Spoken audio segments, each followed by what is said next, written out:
സുരേഷ്, നേരത്തെ എനിക്ക് ചോദ്യങ്ങളില്ല. കാരണം രാജു ഉന്നയിച്ച മറുപടി വളരെ ചുരുങ്ങിയ വ്യക്തിപരമായിട്ടുള്ള പരാമർശങ്ങൾ താങ്കൾക്ക് ഒഴിവാക്കാം. ഒപ്പം ഈ സേവാഭാരതി ആംബുലൻസിൽ കയറി വന്നതിൻ്റെ തൃപ്തികരമായ വിശദീകരണം ഇപ്പോഴും കിട്ടിയിട്ടില്ല. അതിന് കഴിയുമെങ്കിൽ ഈ ഘട്ടത്തിലെങ്കിലും ഒരു മറുപടി. ഇന്നിപ്പോൾ സംഘപരിവാറിന്റെ ബന്ധം മുഖ്യമന്ത്രി ആക്ഷേപിച്ചിരിക്കുന്ന സാഹചര്യത്തിൽ ചുരുങ്ങിയ വാക്കുകളിൽ സുരേഷ്. ശ്രീ അരുൺ, ഞങ്ങൾ കേരളത്തിൽ 3-ാം സ്ഥാനത്തും കെട്ടിവെച്ച പൈസയൊക്കെ നഷ്ടപ്പെട്ടൊക്കെ പ്രവർത്തിച്ച ആൾക്കാരാണ്. അതിനുവേണ്ടി ഇതൊക്കെ പൈസ ഉണ്ടാക്കാനും അധികാരത്തിൽ പിടിക്കാനും ഒക്കെ ആയിട്ട് വർഗീയ കോമരങ്ങളുമായിട്ടും രാജ്യദ്രോഹികളായിട്ടും ജമായത്തി ഇസ്ലാമിയൊക്കെ ആയിട്ട് മദനിയുടെ കാലിലും ഒക്കെ വീണ് ഇങ്ങനെ എരന്ന് നാറി നക്കി അധികാരത്തിൽ വന്നവരൊന്നുമല്ല. ഞങ്ങൾ അന്തസ്സായിട്ട് സ്വന്തം ആദർശം ഉയർത്തിപ്പിടിച്ചുകൊണ്ട് തോൽവിയാണെങ്കിൽ തോൽവി, അതിലൂടെ ഞങ്ങൾ പടിപ്പടിയായി വിജയത്തിലേക്ക് എത്തും എന്ന് പറഞ്ഞ് കഴിഞ്ഞ 70 വർഷമായിട്ട് കേരളത്തിൽ പ്രവർത്തിക്കുന്ന പ്രസ്ഥാനമാണ്. അതുകൊണ്ട് അതിൻ്റെ മഹത്വമൊന്നും താങ്കൾക്ക് പറഞ്ഞാൽ മനസ്സിലാവില്ല.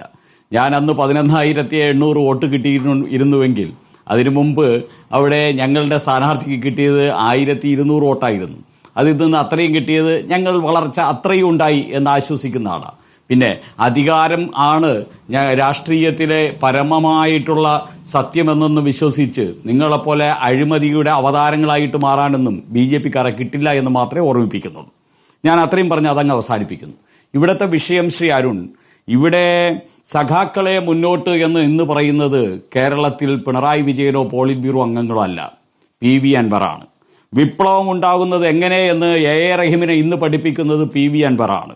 പാർട്ടി പ്രവർത്തകരുടെ വികാരമെന്ത് എന്ന് കേരളത്തിൽ ഇന്ന് ഉറക്കെ പറയുന്നത് PV അൻവറാണ്. അപ്പോൾ അങ്ങനെയുള്ള PV അൻവറും അതോടൊപ്പം തന്നെ വിപ്ലവ പാർട്ടിയായിട്ട് വന്ന് PR ഏജൻസികളുടെയും കൺസൾട്ടൻസികളുടെയും ആ തടവറയിൽ കിടന്നുകൊണ്ട് മരുമോന്റെയും മോളുടെയും PR ഏജൻസികളുടെയും കൺസൾട്ടൻസികളുടെയും തടവറയിൽ കിടന്ന് വിപ്ലവവും പോയി, വീര്യവും പോയി, ചങ്കൂറ്റവും പോയി, നെഞ്ചുറപ്പും പോയി, എല്ലാം നഷ്ടപ്പെട്ടിരിക്കുന്ന അങ്ങേയറ്റം അപഹാസ്യനായിട്ടുള്ള പരാജിതനായ ഭീരുവായ ഒരു മുഖ്യമന്ത്രിയാണ് കേരളത്തിൽ ഇന്ന് പിണറായി വിജയൻ എന്ന രീതിയിൽ ഇരിക്കുന്നത്. അദ്ദേഹത്തെ നിയന്ത്രിക്കാനോ അദ്ദേഹത്തിന് പാർട്ടി നിർദ്ദേശം നൽകാനോ അദ്ദേഹത്തിന്റെ പ്രധാനമന്ത്രി അങ്ങനെയൊന്നും ചെയ്യാറില്ല. അദ്ദേഹത്തിന് പ്രധാനമന്ത്രി എവിടെ കിടക്കുന്നു, മുഖ്യമന്ത്രി എവിടെ കിടക്കുന്നു, അരുണിന് അത് തമ്മിലുള്ള വ്യത്യാസം അറിയില്ലേ?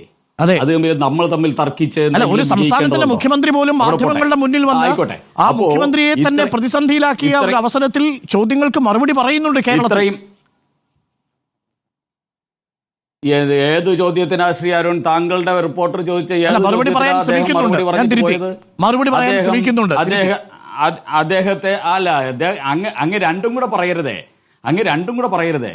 കൈസനെതിരെ നടപടിയെടുക്കുമോ എന്ന് നിങ്ങൾ ചോദിച്ചതിന് മറുപടി പറഞ്ഞോ?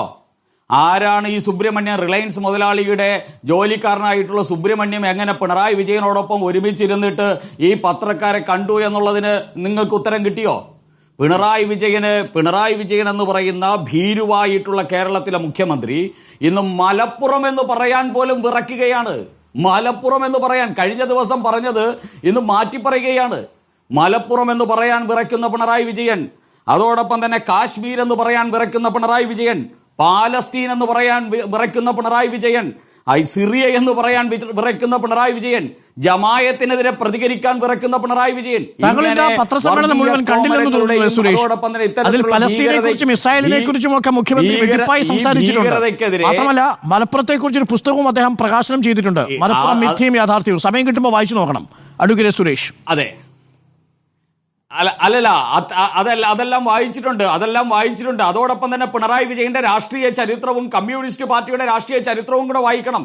ഇന്ന് ജമായത്തെ ഇസ്ലാമി ഒരു പത്രസമ്മേളനം നടത്തി പറഞ്ഞിട്ടുണ്ട്, 2004-ലും 2006-ലും 2009-ലും 2011-ലും 2014-ലും മാർക്സിസ്റ്റ് പാർട്ടിയുടെ സംസ്ഥാന നേതാക്കന്മാർ ഉൾപ്പെടെ ജമായത്തെ ഇസ്ലാമിയുടെ ആഫീസിൽ വന്നിരുന്ന് ചർച്ച നടത്തി ഞങ്ങൾ അവർക്ക് പിന്തുണ കൊടുത്തു എന്ന് പറഞ്ഞിട്ടുണ്ട്.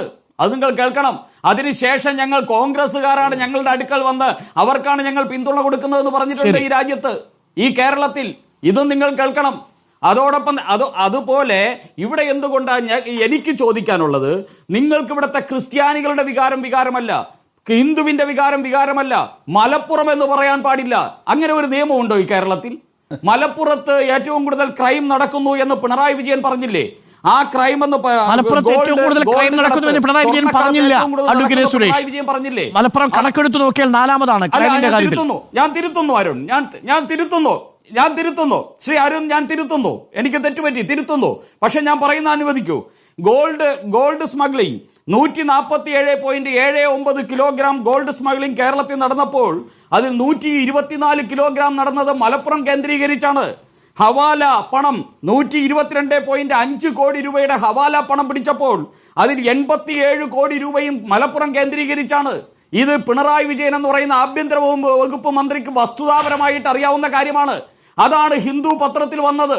എന്നിട്ട് ഇന്ന് മലപ്പുറം എന്ന് പറഞ്ഞിട്ടില്ല, ഇതൊന്നും പറഞ്ഞിട്ടില്ല.